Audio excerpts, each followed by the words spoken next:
Drafting with Numot is brought to you by CoolStuffInc.com and GatheringMagic.com. Explore the game.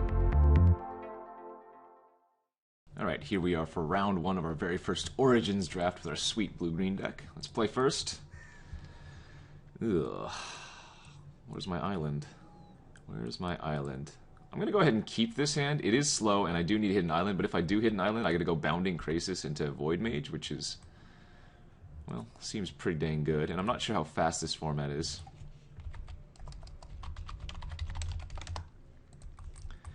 So, I'm willing to take, or keep a little bit of riskier hands. Have a few turns to hit an island, or just anything else to cast.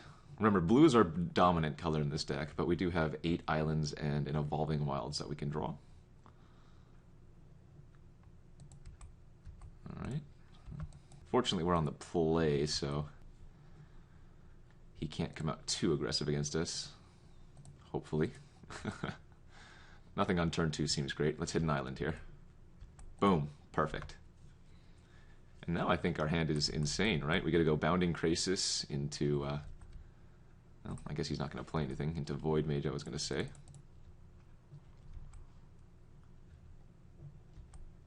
Nope. Alright. And we even have the Mizzium Meddler to protect it, so I feel pretty good. Attack for 3.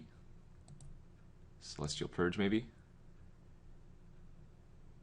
Well, the problem is I can't redirect that, so that's just going to happen.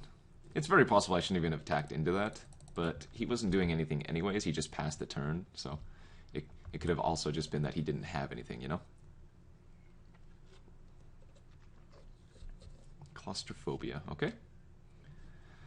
That's fine. I can actually bounce my own Somberwald Alpha if I'd like to. And the thing is, I can still give creature I control trample. And you know what? The ability is still active, so that's A-okay with me. But I'm not doing anything else. I really wanted to hit a land there so I could just jam the Roil or the Rhox Mauler.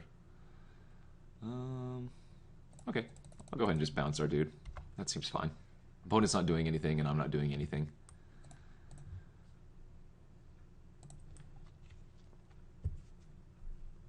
Get some value, I suppose. What does the opponent have now? Aramets are getting back Claustrophobia, okay.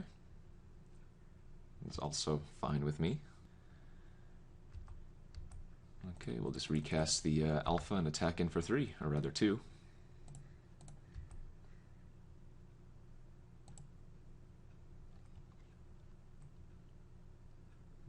Just one more island, I think we'd really start going off. Again, I do not mind the opponent using Claustrophobia here.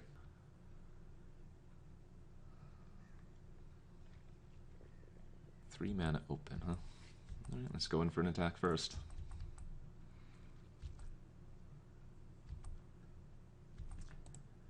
Definitely just going to play out the Rhox Mauler. He might have that counter. Oh, maybe not. Could have like a Disperse end of turn, I suppose. Nothing. Nothing's also good for me. If we draw another land, then I can play Roil into land and start going off. That makes anything, any card we draw gas, right? Any land or any creature spell. 4 mana. What do you got? No whammies, please. Imprint Tactician. Alright. Creatures you control get +1/+1 until end of turn when it enters the battlefield. Seems fine. Murder Investigation. Oh, okay. I actually don't mind blocking here. If he's just going to let me eat it, sure, he can have his 3/1/1s, but it's not very exciting. Ooh, we hit the island too. Alright, so whenever creature control becomes blocked, it gets +2/+2 until end of turn. Target creature. Alright, so I think we're just going to attack in with both here. And would not be surprised to see him put 3 creatures in front of the Rhox. Well, or not. Okay, that's great for us. We get Renown. And I think I'm just going to jam out the Roil. Start getting that value. I know I could play like the Whirler Rogue or the Screeching Skaab, but this seems like too much value to pass up.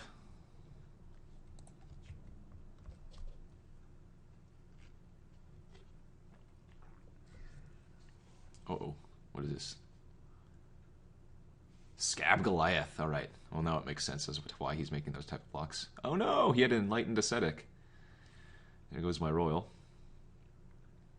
Which is fine, though. I mean, we get to play the Whirler Rogue now and start giving our Rhox Maulers unblockable.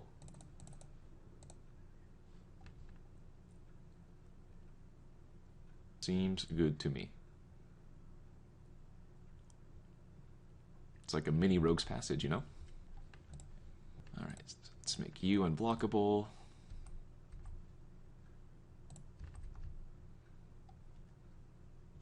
And we even have the Mizzium Meddlers open in case he has a random Trickerino. So I'm going to want to attack next turn with 2 creatures, just in case he has another Celestial Flare. Oh.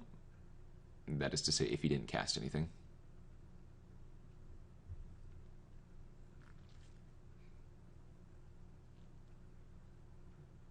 Oh, and he just scoops. Alright, sweet. Yeah, our deck's awesome. Didn't really have any interaction with the opponent, but just played a lot of sweet value creatures. Sometimes that's all you need. So, given that they have that enchantment destroying ascetic, it might be better to cut the Roil.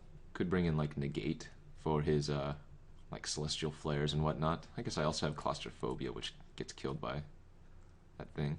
It's fine to leave it in, I guess. Actually, let me double check that card. Does it destroy artifacts or enchantments? Ascetic. Enlightened Ascetic. You may destroy. No, okay, so it's only enchantments. All right. Yeah, I think that's fine. We'll just run it back. No need to get cute. I think our deck is pretty sweet as it is. Hopefully, we can get one of those Faerie Miscreant draws this time. I'm gonna go turn 1 Faerie Miscreant, turn 2 Faerie Miscreant, draw a card. Ooh, this is a good hand. Okay, we have the turn 1 Faerie Miscreant, and then we have the Sword of the Animist to equip on turn 3 to start going off. What is this? Okay, well, I do not think that card is very good. I could be wrong, though. If you play it out super early. Turn 1, I guess. This probably gains him, what, 6 life over the course of the game? Of course, it's so variable. If you don't have it in your opening hand, it's just not very good.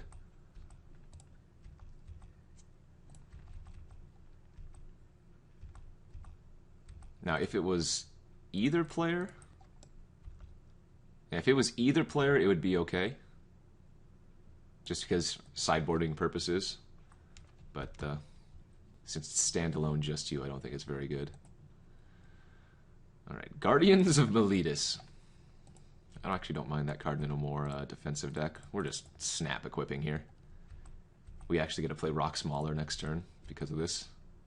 I would like to use the ability, thank you. Let's get more islands. Seems good to me. Start thinning our deck.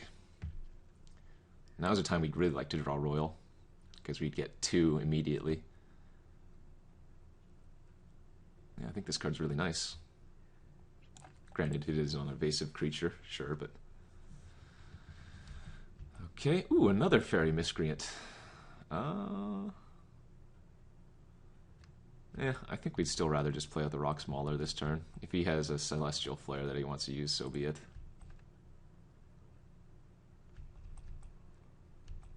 Nope, okay, sweet.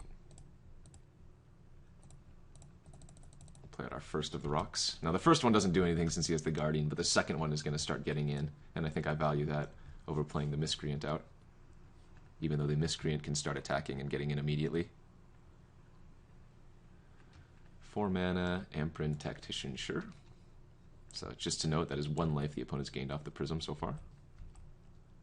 Ooh, Disperse is not bad.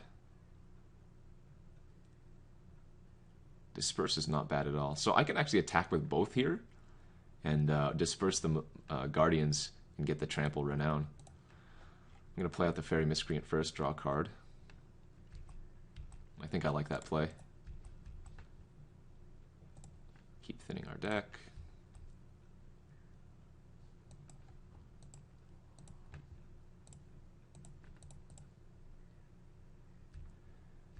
Get in, renown.